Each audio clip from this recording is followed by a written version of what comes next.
ꯃꯌꯥꯝꯕꯨ ꯑꯍꯥꯟꯕꯃꯛꯇꯗ ꯁꯦꯅꯦꯜ ꯑꯁꯤꯒꯤ ꯃꯥꯏꯀꯩꯗꯒꯤ ꯇꯔꯥꯝꯅ ꯑꯣꯛꯆꯕꯒ ꯂꯣꯏꯅꯅ ꯏꯀꯣꯛꯅꯣꯅ ꯈꯨꯔꯨꯝꯖꯔꯤ꯫ ꯃꯌꯥꯝꯒꯤꯗꯃꯛꯇ ꯉꯁꯤꯁꯨ ꯅꯨꯡꯉꯥꯏꯔꯕ ꯐꯨꯡꯒꯥ ꯋꯥꯔꯤ ꯑꯃ ꯄꯨꯗꯨꯅ ꯂꯥꯛꯆꯔꯤ꯫ ꯋꯥꯔꯤ ꯑꯁꯤꯒꯤ ꯃꯃꯤꯡꯅ ꯑꯈꯨꯟꯕ ꯃꯆꯥ꯫ ꯋꯥꯔꯤ ꯑꯁꯤꯕꯨ ꯏꯕꯤꯔꯛꯄꯅ ꯃꯣꯅꯥ ꯍꯤꯖꯝ꯫ ꯍꯧꯖꯤꯛ ꯃꯌꯥꯝꯒꯤ ꯃꯐꯝꯗ ꯋꯥꯔꯤ ꯑꯁꯤ ꯈꯨꯗꯣꯜ ꯇꯝꯖꯔꯛꯂꯒꯦ꯫ ꯃꯌꯥꯝ ꯄꯨꯟꯅ ꯇꯥꯃꯤꯟꯅꯔꯁꯤ꯫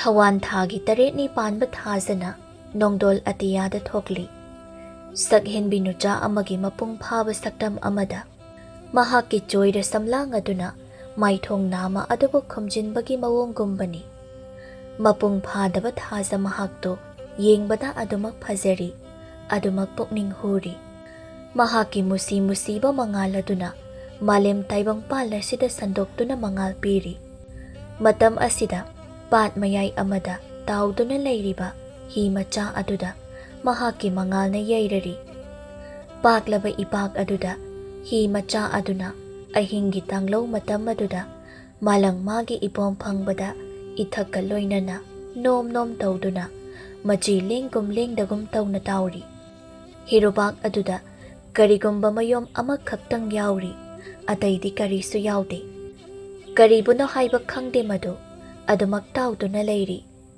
ꯑꯍꯤꯡꯒꯤ ꯃꯇꯝꯁꯨ ꯑꯁꯨꯝ ꯍꯧꯖꯤꯟꯈꯤꯗꯨꯅ ꯆꯤꯡꯈꯩ ꯐꯤꯗꯨꯞ ꯍꯨꯜꯂꯛꯂꯤ, ꯀ꯭ꯋꯥꯛꯀꯤ ꯂꯟꯕꯥꯎ ꯆꯦꯜꯂꯛꯂꯤ꯫ ꯆꯦꯛꯂꯥ ꯆꯥꯁꯤꯡꯅ ꯃꯍꯨꯝ ꯄꯣꯟꯖꯦꯡ ꯅꯨꯡꯗꯒꯤ ꯆ꯭ꯔꯤꯛ ꯆ꯭ꯔꯤꯛ ꯈꯣꯡꯗꯨꯅ ꯄꯥꯏꯊꯣꯛꯅꯔꯛꯂꯤ꯫ ꯃꯇꯝꯁꯦ ꯃꯝꯂꯤ꯫ ꯍꯤꯊꯥꯡꯐꯝꯗ ꯅꯨꯄꯥ ꯑꯃꯈꯛꯅ ꯃꯥꯒꯤ ꯍꯤ ꯑꯗꯨꯕꯨ ꯏꯟꯊꯗꯨꯅ ꯃꯗꯨꯗ ꯃꯥꯕꯨ ꯀꯥꯈꯠꯇꯨꯅ ꯍꯤ ꯍꯣꯟꯕ ꯍꯧꯔꯛꯂꯝꯃꯤ꯫ ꯄꯥꯠ ꯑꯁꯤꯗ ꯉꯥ ꯐꯥꯕꯒꯨꯝꯕꯁꯤ ꯅꯨꯃꯤꯠ ꯈꯨꯗꯤꯡꯒꯤ ꯃꯥꯅ ꯏꯍꯥꯟ ꯍꯥꯜꯂꯤ꯫ ꯂꯥꯏꯔꯕ ꯃꯤꯁꯛꯅꯤ ꯃꯍꯥꯛ, ꯃꯃꯤꯡꯅ ꯕꯣꯔꯥ ꯆꯥꯎꯕ꯫ ꯍꯤꯗꯨ ꯃꯌꯥꯏ ꯇꯝꯅ ꯍꯣꯟꯗꯣꯔꯛꯇꯨꯅ ꯃꯈꯨꯠꯅ ꯂꯥꯡ ꯑꯗꯨꯕꯨ ꯁꯥꯟꯅ ꯂꯪꯗꯨꯅ ꯉꯥ ꯐꯥꯅꯕ ꯍꯣꯠꯅꯔꯝꯃꯤ꯫ ꯑꯍꯥꯟꯕ ꯂꯥꯡ ꯑꯗꯨꯕꯨ ꯆꯤꯡꯈꯠꯄꯗ ꯉꯥ ꯈꯔ ꯆꯪꯂꯝꯃꯤ꯫ ꯃꯗꯨꯗ ꯃꯍꯥꯛ ꯍꯔꯥꯎꯖꯔꯝꯃꯤ꯫ ꯉꯁꯤꯗꯤ ꯈꯨꯂꯥꯡꯈꯥꯁꯨ ꯌꯥꯝꯅ ꯐꯔꯤ ꯇꯧꯔꯤꯁꯤ꯫ ꯉꯥ ꯃꯌꯥꯝ ꯑꯃ ꯐꯥꯕ꯭ꯔꯥ ꯈꯪꯄꯣꯟꯇꯦ꯫ ꯉꯔꯥꯡꯁꯨ ꯅꯍꯥꯟꯁꯨ ꯉꯥ ꯌꯥꯝꯅ ꯐꯥꯕ ꯉꯝꯍꯧꯗꯕꯒꯤ ꯌꯨꯝꯗ ꯆꯔꯥ ꯍꯦꯟꯅꯕꯅꯤ꯫ ꯉꯁꯤꯗꯤ ꯃꯗꯨꯒꯤ ꯃꯍꯨꯠ ꯐꯨꯒꯠꯂꯒ ꯃꯌꯥꯝ ꯑꯃ ꯐꯥꯔꯒꯦ꯫ ꯃꯕꯨꯛꯆꯦꯜ ꯇꯞꯄ, ꯁꯨꯕ ꯅꯣꯝꯕ ꯀꯟꯕ ꯕꯣꯔꯥ ꯆꯥꯎꯕꯅꯤ꯫ ꯕꯣꯔꯥ ꯆꯥꯎꯕꯅ ꯑꯁꯤꯒꯨꯝꯅ ꯉꯥ ꯐꯥꯔꯛꯄ ꯑꯁꯤ ꯆꯍꯤ ꯐꯅ ꯀꯨꯏꯔꯤ꯫ ꯄꯥꯠ ꯑꯁꯤꯗ ꯆꯥꯛꯇꯥꯗꯨꯅ ꯂꯩꯕ ꯆꯦꯛꯂꯥꯁꯤꯡꯒ ꯄꯥꯡꯈꯛ ꯑꯣꯏꯔꯒꯨꯝꯕꯅꯤ꯫ ꯃꯍꯥꯛꯀꯤ ꯆꯝꯖꯕ ꯃꯇꯧ ꯑꯁꯤꯗ ꯃꯤꯌꯥꯝꯅ ꯃꯥꯕꯨ ꯅꯨꯡꯁꯤ꯫ ꯑꯗꯨꯕꯨ ꯃꯍꯥꯛꯀꯤ ꯅꯨꯄꯤ ꯔꯥꯁꯃꯅꯤ ꯑꯁꯤ ꯃꯕꯨꯛꯆꯦꯜ ꯈꯣꯏ꯫ ꯑꯃꯔꯣꯝꯗ ꯃꯆꯥ ꯄꯤꯁꯛꯁꯤꯡ ꯑꯗꯨꯒꯤ ꯍꯣꯠꯅꯕꯗ ꯇꯧꯔꯤꯕ꯭ꯔꯥ ꯍꯥꯏꯕꯁꯨ ꯈꯪꯄꯣꯟꯇꯦ꯫ ꯄꯤꯁꯛ ꯄꯤꯁꯛ ꯄꯤꯛꯂꯤꯕ ꯃꯆꯥ 3ꯅꯤ, ꯑꯗꯨꯁꯨ ꯅꯨꯄꯤ ꯉꯥꯛꯇ꯫ ꯃꯆꯥ 3ꯁꯤꯒꯤ ꯍꯣꯠꯅꯕꯗ ꯃꯀꯣꯛ ꯁꯝꯖꯦꯠ ꯐꯥꯎꯕ ꯍꯥꯠꯄ ꯁꯪꯗ꯭ꯔꯕꯤ ꯔꯥꯁꯃꯅꯤꯅꯤ꯫ ꯃꯍꯥꯛꯀꯤ ꯃꯇꯧ ꯑꯁꯤꯕꯨ ꯑꯈꯪꯕ ꯃꯤꯅ ꯑꯃꯨꯛ ꯑꯁꯨꯝꯅ ꯍꯥꯏꯅꯩ꯫ ꯃꯥꯒꯤ ꯔꯥꯁꯃꯅꯤ ꯍꯥꯏꯕ ꯆꯤꯟꯒꯟꯕꯤ ꯅꯨꯄꯤꯗꯣ ꯃꯍꯥ ꯑꯃꯅꯤ꯫ ꯃꯍꯥꯛꯀ ꯃꯥꯟꯅꯕ ꯍꯧꯅꯗꯦꯀꯣ꯫ ꯃꯕꯨꯛꯆꯦꯜꯗꯨ ꯁꯦꯞꯄꯤꯅꯦ, ꯌꯨꯡꯂꯩ ꯃꯦꯂꯩꯅ ꯅꯥꯏꯔꯤꯕ꯫ ꯑꯗꯨꯒ ꯃꯆꯥ ꯄꯤꯁꯛ ꯃꯅꯞ ꯏꯇꯩ ꯇꯩꯕ ꯃꯌꯥꯝ ꯑꯗꯨꯅ ꯃꯔꯣꯜ ꯑꯃ ꯅꯤꯡꯉꯥꯏꯅ ꯐꯠꯇ꯭ꯔꯤꯕ꯫ ꯃꯈꯣꯏꯗꯒ ꯆꯪꯖꯅꯤꯡꯗꯦꯗ ꯑꯩ꯫ ꯑꯃꯨꯛꯁꯨ ꯅꯨꯄꯤ ꯑꯃꯅ ꯍꯥꯏ, ꯍꯣ ꯕꯣꯔꯥ ꯆꯥꯎꯕꯗꯨꯗꯤ ꯐꯈ꯭ꯔꯕꯅꯤ꯫ ꯄꯨꯝꯅꯃꯛꯁꯤ ꯍꯣꯠꯅꯔꯒ ꯃꯥꯇꯅ ꯏꯃꯨꯡꯗ ꯄꯨꯔꯤꯕꯅꯤ꯫ ꯃꯍꯥꯛꯀꯤ ꯅꯨꯄꯤꯗꯨꯗꯤ ꯃꯆꯥ ꯆꯦꯜꯂꯕꯅꯤꯗꯣ ꯍꯥꯏꯗꯅ ꯊꯕꯛ ꯃꯅꯥ ꯑꯃꯗ ꯁꯨꯕꯤꯕ ꯖꯥꯠ ꯅꯠꯇꯦ꯫ ꯁꯨꯅꯤꯡꯗꯕꯤ ꯅꯨꯄꯤꯅꯤ꯫ ꯕꯣꯔꯥ ꯆꯥꯎꯕꯅ ꯈꯥꯔꯥꯏ ꯈꯪꯗꯅ ꯀꯣꯏꯆꯦꯟ ꯆꯦꯟꯗꯨꯅ ꯏꯃꯨꯡ ꯄꯨꯕ ꯉꯝꯅꯕ ꯍꯣꯠꯅꯖꯔꯤꯕꯅꯤ꯫ ꯕꯣꯔꯥ ꯆꯥꯎꯕꯕꯨ ꯂꯩꯀꯥꯏ ꯃꯤꯌꯥꯝ ꯑꯗꯨꯅ ꯅꯨꯡꯁꯤꯔꯤ꯫ ꯑꯌꯨꯛꯀꯤ ꯑꯉꯟꯕ ꯃꯇꯝ ꯑꯁꯤꯗ ꯄꯥꯠ ꯑꯗꯨꯗ ꯃꯍꯥꯛꯅ ꯍꯥꯟꯅ ꯀꯨꯝꯗꯨꯅ ꯉꯥ ꯐꯥꯕ ꯉꯥꯛꯇꯅꯤ꯫ ꯉꯥ ꯐꯥꯕꯗꯁꯨ ꯍꯩꯈ꯭ꯔꯕ ꯃꯍꯥꯛꯅꯤ꯫ ꯕꯣꯔꯥ ꯆꯥꯎꯕ ꯂꯥꯡ ꯊꯥꯗꯨꯅ ꯉꯥ ꯐꯥꯔꯤ꯫ ꯑꯁꯨꯝꯅ ꯇꯧꯔꯤꯉꯩ ꯑꯁꯤꯗ ꯃꯍꯥꯛꯀꯤ ꯃꯤꯠꯃꯥꯡ ꯃꯄꯥꯗꯨꯗ ꯊꯥꯞꯂꯞꯅ ꯍꯤ ꯑꯃꯅ ꯇꯥꯎꯗꯨꯅ ꯂꯩꯔꯤꯕꯗꯨ ꯎꯔꯔꯤ꯫ ꯃꯍꯥꯛꯅ ꯈꯜꯂꯤ, ꯀꯅꯥꯒꯤ ꯍꯤꯅꯣ ꯇꯥꯎꯗꯨꯅ ꯂꯩꯔꯤꯕ ꯑꯁꯤꯕꯨ? ꯃꯤꯁꯨ ꯇꯣꯡꯕ ꯎꯗꯦ, ꯏꯁꯤꯡꯗ ꯇꯥꯁꯤꯟꯕꯒ ꯑꯣꯏꯔꯕ ꯖꯥꯠꯂꯅꯦ꯫ ꯑꯁꯤ ꯈꯟꯗꯨꯅ ꯂꯥꯡꯗꯨ ꯆꯤꯡꯈꯠꯇꯨꯅ ꯍꯤꯔꯨꯕꯥꯛ ꯑꯗꯨꯗ ꯑꯃꯨꯛ ꯍꯥꯞꯆꯤꯜꯂꯤ꯫ ꯑꯗꯨꯒ ꯅꯧ ꯑꯗꯨꯅ ꯍꯤꯗꯨ ꯑꯃꯨꯛ ꯇꯥꯎꯗꯨꯅ ꯂꯩꯔꯤꯕ ꯍꯤ ꯑꯗꯨ ꯇꯝꯅ ꯍꯣꯟꯖꯤꯜꯂꯤ꯫ ꯍꯤ ꯑꯗꯨꯒꯤ ꯃꯅꯨꯡꯗ ꯀꯔꯤꯒꯨꯝꯕ ꯐꯤꯌꯣꯝ ꯑꯃ ꯌꯥꯎꯔꯤ, ꯑꯇꯩꯗꯤ ꯀꯔꯤꯁꯨ ꯌꯥꯎꯗꯦ꯫ ꯀꯔꯤꯕꯨ ꯑꯣꯏꯔꯕ ꯖꯥꯠꯅꯣ ꯃꯁꯤꯗ ꯌꯥꯎꯔꯤꯕ ꯐꯤꯌꯣꯝ ꯑꯁꯤꯕꯨ? ꯍꯦꯛꯇ ꯂꯧꯈꯠꯂꯒ ꯌꯦꯡꯂꯒꯦ꯫ ꯕꯣꯔꯥ ꯆꯥꯎꯕꯅ ꯍꯤ ꯑꯗꯨꯗ ꯌꯥꯎꯔꯤꯕ ꯐꯤꯌꯣꯝ ꯑꯗꯨꯕꯨ ꯂꯧꯈꯠꯀꯦ ꯍꯥꯏꯅ ꯍꯦꯛ ꯇꯧꯕ ꯃꯇꯝꯗ ꯑꯉꯥꯡ ꯑꯃꯅ ꯀꯞꯄꯒꯤ ꯈꯣꯟꯖꯦꯜ ꯇꯥꯔꯛꯂꯝꯃꯤ꯫ ꯈꯣꯟꯖꯦꯜꯁꯤꯗ ꯃꯍꯥꯛꯅ ꯑꯃꯨꯛ ꯈꯜꯂꯤ, Konagi angangnune amuk kaplakliba asi hairaga akoibaduda kana laibage haina yenglammi adubu kanasu laiba ude mamittuna hanna yengluba matamdadi tarakliba angangi khonjelado hirubak manung aduda yauriba phiyom manungdagi oiramki phiyom adugi manungda pikliba angang amana kaptuna yauri madubu ubada bora jauba madi khangprek khangi angangi na shide kamdongnano hirubakshida akoibaduda amuk koyeng yengi paklaba ipak aduda kana amata laiba ude mani angang asi maraibak thirabi angang amani bora jauba wakhalda khalli karamba minungshi leitaba miyoinano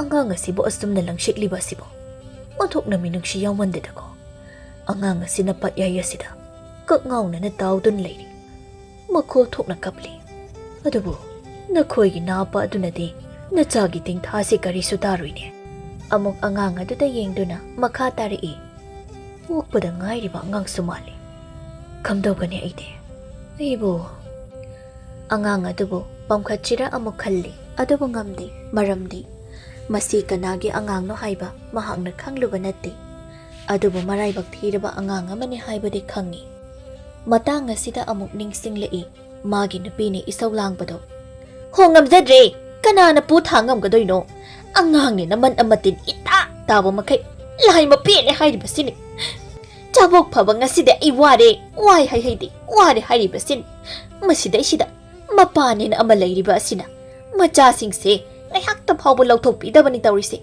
ai ithanta na bahar pum bhona basida kokchawbi kare yenguto kok subject asi phawba hatpagi matam hek leite tanja aduda piklibi macha atombi aduna kanna amuk kapkhalai maduda mahaki asawba pumbado macha aduda amuk taina duna langi kapning kraponi masi masu mapagi marai se ek lauradana nakhoi mayam gi seba tawri ngaida iru iyang se poptek hektek labane kapu yamna kapning labade kapu nakhoi bo muk themagi matam leite numit na karong chak yong khrabasi phawba ayuk ki chak thong dribana I hakti chak pu thonggadra nakhoi mayam bo honagadra tumin ne hek phamlaga leithokpa soidrabane ai bora chawba magi nupi gi isau yamna langba matau adubu ningsingluraga mitmangda leiriba angang adubu makhutna sokpa ngamdre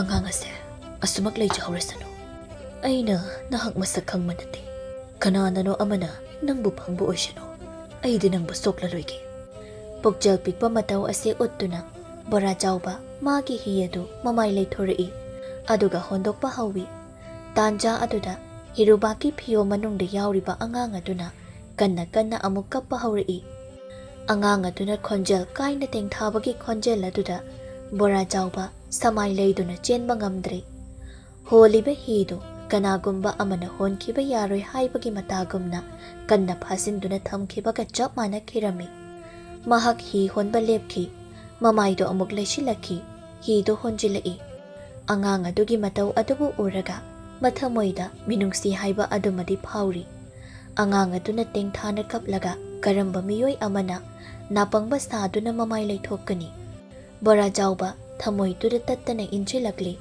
angang adubu pukhro haiduna hoi tasengna bora jawbana angang adubu nungshiba amadi mayumda purage haina khallabani adubu mayumda lehauba magi nupigi machat adubu ningsingluraga pangal thokpa ngamdabani angang adugi masak adubu pena yengjai thamoida mahaki mami takri pumnamak mayoknaragi khanduna angang adubu makhut aduna pamkhatluri mathada chetna pamsiluri laibak thibi imo naraibak thida konakse paklaba ipak iyaya sida kakngawnaraba nangi thawaina aigi phizida paiduna nangi thawaibu kanbiu haina toina hairari nangi ningaida aisu mai leiduna chenba ngamtri pikleiba imom nangbu ngasi haiba numit asidagi aina panthau sakna nawkolage ko panthaugi laira khangpokta nangsu ngathoiduna lairoko mamo magi maraibakta nungsina chupirami masina mahaki mathakta lairamba papumba kokhanbaga pangkhakni angang adubu mahaki hi aduda oina hapchinbiri nga phabadu toktuna hi adubu hithangpham tamna holli hithangpham adunagi amuk kumduna angang adubu mathada pamduna mayum tamna thuna yangna chatkirami. Bora jawba angang adubu pamduna mayumda changlai. Adubu magi thamoidadi magi nupina kari amuk hairakani khanbada yamna waba haibadu oirami. Matu suki angang sunungsi anisigi marakta phumbangna makhong adunati asum thangduna changlai. Magi nupi Rasamanido Mangolda wai sittuna leiri. Machilde isausu yamna langli. Wai sitle ai chak thongle ai da sijaning labani tawrisi. Leiriba angang singa sina aigi teng pangbibagi mahutta chakhaiba thugaiba asi khaktani tawrisa. Ngamdre hairiba sine ai. Angang ani amadi sumangda chong phanduna sanari. Rasamani mamayaduna non khalakpada mapuroibana karino ama pamboi lakpai tawduna changlaklibada urami. Madubu ubada mahakna ngajau oiraboy haina khalami. Haima ngajau pharakla mali. Tungolda hapa chandraduna hekta pamlaga puraklabu oire. Ngajau purakle nungaireda. Makhutta pairiba sumjitto laimaida thok thamlaga thongalda changlakliba mapuroibagi manak tamna senchilli. Aduga hai. Ngajau pharakla bro. Kayam jawba ngano hekta pamduna purakliba asibo. Rasamanina ngajauni khanduna harauduna phan chongi. Aduga bora jawbana mihul thawlado chengum chengane. Thak nikli maithong adusu imak maksilli. Rasamanina makha tari. Kaidawre ungduna leiribaduna ngajaw pamada warabra nangbo kadai ay amuk pamge. Asi haiduna pamliba aduba amuk lawge tawi. Maduda bora jawbana hairi. Nupi aina pamlibase nganati. Nganatrabadi kari. Asi hairaga yomsiliba phi adubu khara chingthaduna yengi. Machilda ngakna haidokhi. Angang. Rasamani mamit mana chap yongkhri. Bora jawbana makha tari. Angang ni. Pokpada ngairiba angang amakhakni. Pat ki payai. Hi amada mathanta kaptuna leirambadagi aina purakpani. Rasamani mahakna mahaki mapuroibabudi yamna thazi. Adubu ngasigi matau asidadi mahak thazabagi wang malanki. Aduga hairi. Hayo. Angang asi kanano. Angang asigi mama kanano. Singna haibiyo aingonda. Bora jawbana asita makhumbi. Patyaida hi amagi manungda. Piyo masini yomsenduna tawduna leirambani. Maduda aina thengnaruduna icha sakna nawkolage khanduna yomsida puraklabani. Angang asigi mari makhong aina amada khangde. Matang asida Rasamanigi pukchel amasu uthoklai. Aingonda adumna minambige haina khakhanbigano. Karambana tulona bigi machano. Yomsida yokkane haiduna pushilakli basina. Yaroi. Yomsida angang ase pushilakpa yaroi. Kadaidano mathambiruso. Bora jawbana. Nubi aina hairise amukta thajau kaidorage. Nangna ingonda lan lauribada laukino. Tu yam. Angang ase nungshidra. Angang asina tengthana kaptuna leiraga matau karamna aina karisu khangdaba saduna adumak hundoktuna thamlamgadoino. Rasamanina yamsida leiriba nachasibu kayano masi phawba pendraduna haujikna ama amuk khullaga purakliba yaroi haribasina aina yamsida mitopke ngang thamba sungya yaroi. Haujikbu angang asibu aina kadaida muk hundoklagadoino si angang asimasu aikhoinina yoklasi. Icha phawbu yokpa ngamtringai sida Migi machaga yok thakpadi khangam jaroi. Makhoi mapa karisu nattabada aikhoi ani khatnanabani. Nangna angang ase amuk hunjek pangamloi hairagana kadai aina hunjek luge. Asi hairaga angang adubu munge tawi. Khoisaunarabi Rasamanina yamna kanna munna bohotnei. Mataududa bora jawbadu mathamoidu penjadraduna mahakki makhutna mahakki nupigi mamayaduda sthapu kanna khubakna tharuri.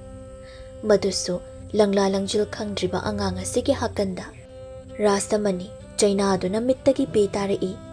Mathamoida mapuroi babu warau behelai. Hairi. Karisu leitaba angang asigi damak aigi maida khupakna thaba ngamlaba. Pai nangida yomasida ai leibiroi. Migi machabu yokpadi ai khangamloi. Haujimak ichasibu puduna ipamda sakhikani. Bora jawbusu sauna hai. Chadbikro. Minungsi leitabi nangumbina Aigi imungda khagle heloi. Mama ama oibada matik chadabina hangni. Pujakhu nange singmada chani haina khanba makai. Nangna thamlamba nacha adu tamak ayok hoge. Chatkini ye mikup amata panthaduna mafam asida leiroi.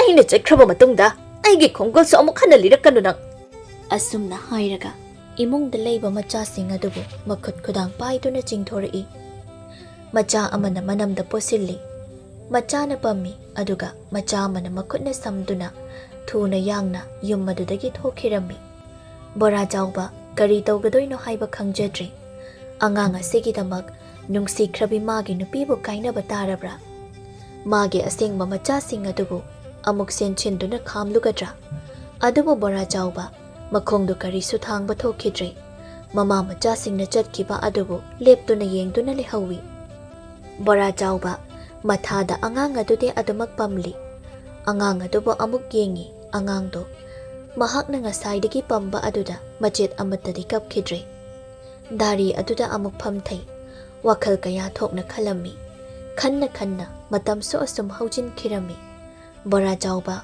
ꯍꯧꯖꯤꯛ ꯐꯥꯎꯕ ꯏꯃꯨꯡꯗ ꯆꯪꯗ꯭ꯔꯤ ꯅꯨꯃꯤꯠꯁꯨ ꯇꯥꯁꯤꯟꯈꯤ ꯑꯁꯨꯝ ꯊꯦꯡꯖꯤꯜꯂꯛꯈꯤ ꯅꯣꯡꯃꯗꯣꯜ ꯊꯛꯇ ꯊꯣꯛꯄ ꯊꯥꯖꯃꯥꯁꯨ ꯃꯄꯨꯡ ꯐꯥꯕ ꯑꯁꯨꯝ ꯍꯦꯟꯒꯠꯂꯛꯏ ꯊꯥꯖꯃꯥꯒꯤ ꯃꯉꯥꯜꯅ ꯃꯊꯥꯗ ꯄꯝꯂꯤꯕ ꯃꯆꯥꯗꯨꯒꯤ ꯃꯥꯏꯊꯣꯡꯗꯣ ꯃꯌꯦꯛ ꯁꯦꯡꯅ ꯎꯍꯜꯂꯤ ꯕꯣꯔꯥ ꯆꯥꯎꯕꯅ ꯑꯉꯥꯡ ꯑꯗꯨꯒꯤ ꯁꯛꯇꯝ ꯑꯗꯨꯕꯨ ꯑꯃꯨꯛ ꯌꯦꯡꯉꯤ ꯑꯃꯨꯛꯁꯨ ꯃꯤꯅꯣꯛ ꯃꯩꯁꯥ ꯍꯥꯏꯕ ꯑꯁꯤꯅ ꯃꯥꯒꯤ ꯊꯃꯣꯏꯗ ꯈꯨꯔꯧ ꯊꯥꯡꯕ ꯑꯃ ꯐꯥꯎꯍꯜꯂꯤ ꯃꯥꯅ ꯈꯜꯂꯤ ꯑꯩꯅ ꯀꯔꯝꯅ ꯑꯉꯥꯡ ꯑꯁꯤꯕꯨ ꯌꯣꯛꯀꯅꯤ ꯃꯤꯅ ꯑꯩꯕꯨ ꯀꯔꯝꯅ ꯍꯥꯏꯅꯈꯤꯒꯅꯤ ꯃꯁꯤꯕꯨ ꯑꯩꯒꯤ ꯑꯁꯦꯡꯕ ꯏꯆꯥꯔꯥ ꯅꯠꯇꯦ ꯑꯉꯥꯡ ꯑꯁꯤ ꯃꯥꯡꯍꯟꯈ꯭ꯔꯒꯦ ꯑꯁꯨꯝꯅ ꯑꯉꯥꯡ ꯑꯗꯨꯕꯨ ꯃꯥꯡꯍꯟꯈ꯭ꯔꯒꯦ ꯈꯟꯗꯨꯅ ꯃꯈꯣꯡꯗꯣ ꯊꯥꯡꯕ ꯍꯧꯏ ꯇꯥꯟꯖꯥ ꯑꯗꯨꯗ ꯑꯉꯥꯡ ꯑꯗꯨ ꯑꯃꯨꯛ ꯀꯞꯄ ꯍꯧꯔꯛꯏ ꯃꯈꯣꯡꯗ ꯊꯥꯡꯕ ꯂꯦꯞꯄꯒꯅ ꯑꯉꯥꯡ ꯑꯗꯨ ꯀꯞꯄ ꯍꯦꯛꯇ ꯐꯈꯤꯔꯝꯃꯤ ꯍꯦ ꯇꯥꯏꯕꯪ ꯅꯋꯥ ꯅꯪꯅ ꯑꯩꯉꯣꯟꯗ ꯆꯜꯂꯤꯕ ꯄꯥꯈꯣꯡ ꯑꯁꯤꯕꯨ ꯀꯔꯤꯅꯣ ꯑꯩꯕꯨ ꯀꯔꯝꯕ ꯃꯥꯏꯀꯩꯗ ꯂꯦꯞꯄꯣ ꯍꯥꯏꯔꯤꯕꯅꯣ ꯅꯪꯅ ꯀꯞꯄꯒꯤ ꯈꯣꯟꯖꯦꯜ ꯑꯁꯤ ꯇꯥꯔꯒ ꯑꯩꯒꯤ ꯊꯃꯣꯏꯗꯤ ꯄꯨꯕ ꯉꯝꯗ꯭ꯔꯦꯅꯦꯍꯦ ꯃꯆꯥꯕꯨ ꯆꯦꯠꯅ ꯄꯝꯗꯨꯅ ꯑꯃꯨꯛꯁꯨ ꯅꯥꯎꯁꯨꯝꯃꯤ ꯁꯦ ꯇꯨꯝꯂꯣ ꯅꯃꯤꯠ ꯑꯗꯨ ꯎꯏꯁꯤꯜꯂꯣ ꯅꯪꯅ ꯇꯨꯝꯂꯕ ꯀꯥꯟꯗ ꯏꯄꯥ ꯅꯪꯕꯨ ꯊꯤꯟꯗꯣꯛꯂꯒꯦ ꯅꯪꯅ ꯇꯨꯝꯗ꯭ꯔꯕꯗꯤ ꯅꯪꯅ ꯀꯞꯂꯦ ꯅꯪꯅ ꯀꯞꯂꯕꯗꯤ ꯑꯩꯒꯤ ꯊꯃꯣꯏꯕꯨ ꯉꯝꯗ꯭ꯔꯦ ꯑꯉꯥꯡ ꯑꯗꯨꯕꯨ ꯇꯨꯝꯅꯕ ꯍꯥꯏꯗꯨꯅ ꯊꯦꯝꯕꯤꯔꯝꯃꯤ ꯑꯗꯨꯕꯨ ꯇꯨꯝꯃꯣ ꯍꯥꯏꯕ ꯁꯨꯡꯌꯥ ꯌꯥꯔꯝꯗꯦ ꯕꯣꯔꯥ ꯆꯥꯎꯕꯅ ꯅꯥꯎꯁꯨꯝ ꯏꯁꯩ ꯁꯛꯂꯛꯏ ꯀꯣꯔꯧ ꯅꯣꯡꯃꯗꯣꯜ ꯊꯛꯇ ꯊꯣꯛꯂꯤꯕ ꯊꯥꯖ ꯂꯝꯍꯦꯟꯕꯤ ꯅꯍꯥꯛꯅ ꯇꯥꯏꯕꯪ ꯅꯋꯥ ꯑꯁꯤꯕꯨ ꯅꯥꯎꯁꯨꯝꯕꯤꯔꯣꯕ ꯊꯦꯡꯂ ꯑꯍꯤꯡ ꯇꯥꯡꯂꯧꯗ ꯃꯗꯣꯝ ꯃꯊꯟꯇ ꯉꯥꯟꯕꯤ ꯊꯥꯖ ꯅꯪꯒꯨꯝ ꯏꯄꯥꯒꯤ ꯏꯃꯣꯝ ꯅꯨꯡꯁꯤꯕꯤꯁꯤ ꯅꯪꯒꯤ ꯅꯊꯥꯗ ꯁꯤꯟꯅꯔꯒꯦ ꯏꯃꯣꯝꯅ ꯇꯨꯝꯈꯨꯟ ꯇꯥꯟꯕ ꯉꯥꯏꯗꯨꯅ ꯅꯪꯒꯤ ꯅꯇꯝꯕꯥꯛꯇ ꯌꯥꯇꯥꯍꯜꯂꯒꯦ ꯑꯉꯥꯡ ꯑꯗꯨ ꯇꯨꯝꯈ꯭ꯔꯦ ꯆꯦꯛꯃꯣꯛ ꯂꯥꯎꯔꯛꯈꯤꯗ꯭ꯔꯦ ꯑꯉꯥꯡ ꯑꯗꯨꯅ ꯇꯨꯝꯈ꯭ꯔꯕꯗ ꯕꯣꯔꯥ ꯆꯥꯎꯕ ꯈꯣꯡꯂꯩ ꯊꯨꯅ ꯌꯨꯝꯗꯒꯤ ꯊꯣꯛꯂꯛꯂꯤ ꯂꯝꯍꯥꯡ ꯇꯝꯅ ꯂꯥꯛꯂꯝꯃꯤ ꯎꯄꯥꯜ ꯑꯃꯒꯤ ꯃꯈꯣꯡꯗ ꯆꯪꯁꯤꯜꯂꯤ ꯑꯗꯨꯒ ꯑꯉꯥꯡ ꯑꯗꯨꯕꯨ ꯑꯃꯨꯛꯇꯪ ꯅꯨꯡꯁꯤꯅ ꯌꯦꯡꯂꯝꯂꯒ ꯎꯈꯣꯡ ꯃꯈꯥꯗꯨꯗ ꯊꯝꯕꯤꯔꯤ ꯃꯆꯤꯜ ꯑꯗꯨꯗ ꯅꯤꯡꯉꯝꯗꯅ ꯍꯥꯏꯖꯩ ꯃꯐꯝ ꯑꯁꯤꯗ ꯅꯨꯡꯉꯥꯏꯅ ꯇꯨꯝꯍꯧꯔꯣꯀꯣ ꯅꯍꯥꯛ ꯑꯩꯍꯥꯛ ꯑꯃꯨꯛ ꯆꯠꯂꯒꯦ ꯏꯄꯥꯒꯤ ꯃꯄꯣꯛꯅ ꯐꯕ ꯊꯣꯛꯂꯕꯗꯤ ꯏꯆꯥꯒ ꯑꯃꯨꯛ ꯊꯦꯡꯅꯈꯤꯁꯤꯀꯣ ꯕꯣꯔꯥ ꯆꯥꯎꯕ ꯃꯤꯠꯂꯨꯗ ꯄꯤꯔꯥꯡ ꯁꯤꯟꯊꯔꯛꯏ ꯃꯃꯥꯏꯗꯨ ꯂꯩꯊꯣꯛꯇꯨꯅ ꯃꯐꯝ ꯑꯗꯨꯗꯒꯤ ꯊꯣꯛꯂꯛꯏ ꯈꯔ ꯃꯈꯩ ꯊꯣꯛꯂꯛꯏ ꯃꯇꯥꯡ ꯑꯁꯤꯗ ꯑꯉꯥꯡ ꯑꯗꯨꯅ ꯑꯃꯨꯛꯀꯁꯨ ꯍꯧꯅ ꯀꯞꯂꯛꯏ ꯑꯉꯥꯡ ꯑꯁꯤꯒꯤ ꯀꯞꯄꯒꯤ ꯈꯣꯟꯖꯦꯜꯅ ꯑꯍꯤꯡꯒꯤ ꯑꯆꯤꯛꯄ ꯑꯁꯤꯕꯨ ꯋꯥꯔꯧꯅ ꯆꯩꯔꯤ ꯆꯠꯈ꯭ꯔꯕ ꯃꯍꯥꯛꯄꯨ ꯑꯃꯨꯛ ꯍꯜꯂꯛꯈꯣ ꯍꯥꯏꯔꯤ ꯕꯣꯔꯥ ꯆꯥꯎꯕ ꯃꯊꯃꯣꯏꯗ ꯈꯥꯡꯕ ꯉꯝꯂꯛꯇ꯭ꯔꯦ ꯃꯃꯥꯏ ꯂꯩꯗꯨꯅ ꯑꯉꯥꯡ ꯑꯗꯨꯒꯤ ꯃꯅꯥꯛ ꯇꯝꯅ ꯑꯃꯨꯛ ꯆꯦꯟꯁꯤꯟꯗꯨꯅ ꯑꯉꯥꯡ ꯑꯗꯨꯕꯨ ꯑꯃꯨꯛ ꯄꯝꯈꯠꯂꯤ ꯏꯄꯥꯒꯤ ꯏꯃꯣꯝ ꯅꯨꯡꯁꯤꯕꯤ ꯁꯤ ꯅꯪꯕꯨ ꯀꯞꯄ ꯇꯣꯛꯂꯣꯕ ꯅꯄꯥ ꯌꯥꯝꯅ ꯂꯥꯟꯈ꯭ꯔꯦ ꯏꯆꯥꯕꯨ ꯀꯩꯗꯧꯅꯨꯡꯗ ꯏꯄꯥꯅ ꯊꯥꯗꯣꯛꯇꯨꯅ ꯆꯠꯂꯔꯣꯏꯌꯦ ꯃꯆꯥ ꯑꯗꯨꯕꯨ ꯃꯌꯨꯝ ꯇꯝꯅ ꯑꯃꯨꯛ ꯄꯨꯗꯨꯅ ꯂꯥꯛꯂꯤ ꯑꯉꯥꯡꯗꯨ ꯀꯞꯄ ꯇꯣꯛꯈ꯭ꯔꯦ ꯃꯍꯥꯛꯀꯤ ꯃꯜꯂꯕ ꯌꯨꯝ ꯑꯗꯨꯗ ꯄꯨꯁꯤꯟꯕꯤꯗꯨꯅ ꯁꯦꯒꯥꯏꯔꯕ ꯃꯣꯝꯄꯥꯛ ꯃꯊꯛ ꯑꯗꯨꯗ ꯑꯉꯥꯡ ꯑꯗꯨꯕꯨ ꯊꯥꯕꯤꯔꯤ ꯑꯉꯥꯡ ꯑꯗꯨ ꯑꯁꯨꯃꯛ ꯇꯨꯝꯈ꯭ꯔꯦ ꯕꯣꯔꯥ ꯆꯥꯎꯕ ꯑꯉꯥꯡ ꯑꯗꯨꯒꯤ ꯋꯥꯈꯜꯗ ꯑꯉꯥꯎꯕꯒ ꯄꯥꯡꯈꯛ ꯑꯣꯏꯔꯤ ꯐꯝꯅ ꯑꯗꯨꯃꯛ ꯇꯨꯝꯊꯈ꯭ꯔꯦ ꯃꯍꯥꯛꯁꯨ ꯃꯊꯪꯒꯤ ꯅꯨꯃꯤꯠꯇꯒꯤꯗꯤ ꯑꯉꯥꯡ ꯑꯗꯨꯒꯤ ꯅꯤꯡꯉꯥꯏ ꯍꯧꯔꯛꯂꯤ ꯃꯄꯨꯛ ꯂꯥꯝꯂꯕ ꯑꯉꯥꯡ ꯃꯥꯅ ꯀꯟꯅ ꯀꯞꯂꯛꯂꯤ ꯕꯣꯔꯥ ꯆꯥꯎꯕ ꯑꯉꯥꯡ ꯑꯗꯨꯅ ꯑꯗꯨꯝꯅ ꯀꯞꯂꯕꯗ ꯃꯀꯣꯛ ꯌꯥꯝꯅ ꯁꯥꯔꯤ ꯑꯩ ꯍꯧꯖꯤꯛ ꯀꯩꯗꯧꯒꯅꯤ ꯀꯗꯥꯏꯗꯒꯤ ꯈꯣꯝꯂꯥꯡꯅꯣ ꯑꯩꯅ ꯄꯤꯊꯛꯀꯗꯧꯔꯤꯕ ꯑꯁꯤꯕꯨ ꯀꯞꯂꯤꯕ ꯃꯆꯥ ꯑꯗꯨꯕꯨ ꯄꯨꯗꯨꯅ ꯀꯩꯔꯣꯟ ꯂꯩꯀꯥꯏ ꯑꯗꯨꯗ ꯆꯠꯂꯝꯃꯤ ꯃꯆꯥ ꯄꯣꯛꯄ ꯀꯨꯏꯗ꯭ꯔꯤꯕ ꯅꯨꯄꯤꯕꯨ ꯊꯤꯗꯨꯅ ꯑꯉꯥꯡ ꯑꯗꯨꯒꯤ ꯃꯄꯨꯛ ꯄꯤꯊꯛꯂꯝꯃꯤ ꯑꯗꯨꯕꯨ ꯅꯣꯡꯃ ꯅꯤꯅꯤ ꯃꯉꯥꯏ ꯍꯨꯝꯅꯤ ꯁꯨꯕ ꯅꯨꯃꯤꯠ ꯑꯗꯨꯗꯒꯤꯗꯤ ꯑꯗꯨꯃꯛ ꯌꯥꯔꯛꯈꯤꯗ꯭ꯔꯤ Bora jauba tawpham khangdri. Chak thongbagi chabon adubu amuk pithaktuna themi. Namidang amakhakni. Pikliba machabu mathada pamli. Nahangi numit amada phazaraba chinglo maithong amada joyre samlang na tangkhai ama khomjin khibado. Ngasidi samlang adu sukhomgatuna napa aduda yepsinkhre. Adumna tauraba aduda magi masakti thoini hena phazaba hengalai. Mani ngasigi numitsi thawangi tara mangani panba thanelni. Thazamabu yengduna bora jawbana hairi. Phazaida thawangi thanelse. Yengbagi pen banaidada. Natik na nga leiba thajanangko. Aigi icha langlena sigi koloibo. Thaja henbi haina kaugeko. Nangom na masak phazabi aigi ichani. Thaja henbi. Bora jawbana. Thaja henbi bo yamna wana yokjarami. Jabonta na mabuk thalakba thaja henbi do asum jawba hengalai. Mahaki mataw adubo uraga. Bora jawbagi awaba pumba. Loini hek kauthokpagum tauri. Thaja henbi. Makhuruna sanchaduna chatpangamli. Masigi tungda machil machaduna mapabu kauba hairi. Masida bora jawbadi haraujabana loikre. Asumna chahi mangagi matungni. Thaja henbi mapa bora jawbana. Yamna kena mauna yoglakpa oibana. Yamna lam henba angang haibado oirami. Namitto nong susuri. Aduna bora jawba pata nga phaba chatlamdi. Machanu pibu kawi. Ipagi be mathaja. Nang bukadai da leibagin he.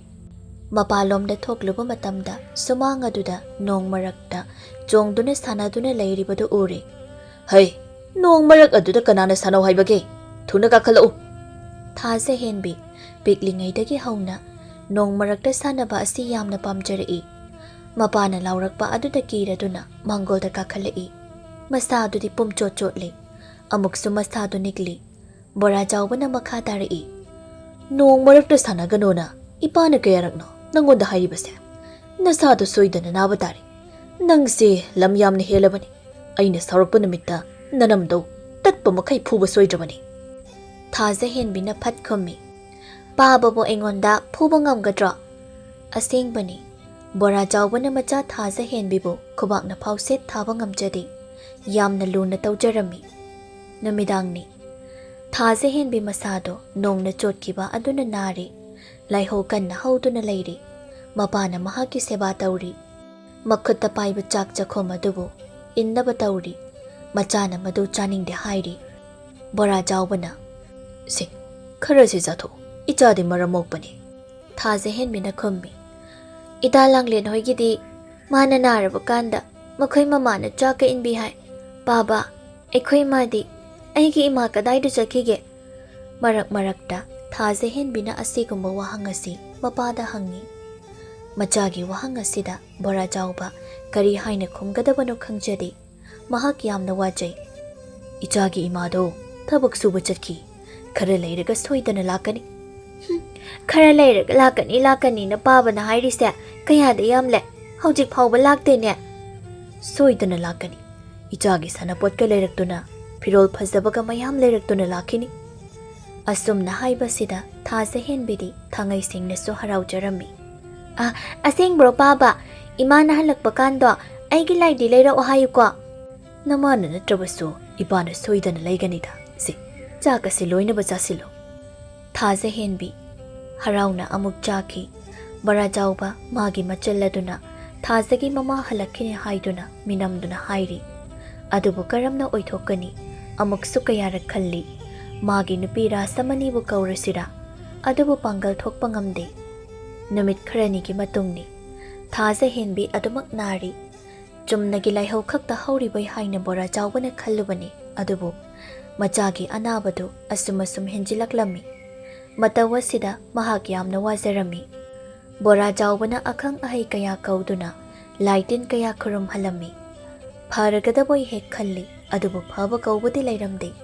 Adubu machanupi thaja henbige anaba layong aduna asum henjilakpana chada thaktabagi masasu yamna kangsilami kujo kumensu loina maksilami machagi sakpham adubu bora jawbana yengba ngamlamde thabal pharaba numidang amakhakni phamungda yatariba thaja henbido maithongda mamon minok tamli. Kari paujel puwa minok no haibadudi khangba ngamde. Bora chawbana machagi manakta changsinduna hairammi. Ichadi naba pharamledana. Ichana asumna mamon nokpa minok ase udaba kuiri. Ngasidi pena yengi. Thaza henbina tapna khumlai. Baba, ngasi aina nokliba minokse karigino khangbra? Khangde. Karigino hayudana. Nong madol thakta thokliba thaza se. Manane aibu khut khattuna la o haina kauriba. Adugine aina noklise. Ado baba, ai magi manakta chatke ko. Ipagi bema. Nangna hairibu wafam adubu karino. Aikhoi pabagidi aina ba hairabati sungya hek yararoidabani. Aide chatkane hairiba siniko. Nachilladuna suingang londuna leiri. Si adugi saruk pabagi nangala shida kolo. Pabana ne ichabu pobigi. Aduga thayeng lusi. Bora chawbana machanupibu poduna mapalda thoglakduna liri sitpa malanglak aduda ikai thibi thasabu yenglari. Apaiba leichil marumda hekta saglot khiba thasa mahakni. Thasa henbina makut aduna thaduda thinduna hairi. Baba, tu asida thokliba thasa asinani. Ai bula o haina kauribase. Ai magi manakta chatke ko. Thanabu karamna kaugadoino. Adubara thasa sigi manakta nupi malaye. Aidi kanano haiba khangde. Adugane mana makut adubu khattuna aibu magi manakta la o haina kauriba. Machagi wahai aduda bora jawba magi thamoida jingnaba kaya phauraklammi. Ichagi mitta chuidrang patrang oina pang uta ubu oiramgani.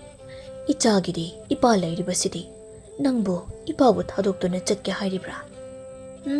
Ai chatloi. Bababu thadoktuna ai chatpa ngamloi. Thaza henbigi anabado asum asum henjilai. Handaki matang asidadi mahaki aroiba matam haibado oigadaba mali. Bora jawbana machanupibu mikup amata thadoktana senari. Thaza henbidi wangangba ngamdana mamittu ushinduna mahaki aroiba matamdo ngaiduna leiri. Machanupigi kairaba sakpham adubu ubada bora jawba mitludagi pirang kayama sinthari. Thaza, ipagi thaza henbi. Nangbu ipana kauriba asibu tabro. Si namittu tapna amukta pangloba. Ani ahumla kaujay adubu machagi khonjaldi takhidre. Mamitsu amuk hanna pangthokla khidre. Mahaki aroiba matam haibado oiduna taibang palasibu thadoktuna chatkri. Bora jawba thamoida mipaiba phaurakli. Machabu kauduna kappa haurakli. Ipagi bema si hogal. Napa aina kauribase nangbu tajabro. Si namit ado amukta pangloba. Adubu amuk hanna mahaki pakhum phangkhidre. Kanglaba leimaida taba joijainaraba leirangum thaza henbige asiba hakchang adusu malang nungshit khangamda asiba haiba paujeladu poduna madom tarak yataduna leirari. Thaza henbige thawaina paklaba irel ipak iyaida wagye hiyangda tongduna ningamdraba mahaki wari buliduna nong madol thakta thokliba thaza mabu yengduna nunghiknana kapchari. Somdana bora chawbado macha kainabagi maichakna thamoi laiman oiduna wakhal choiba misak haibado oiduna laikhirammi.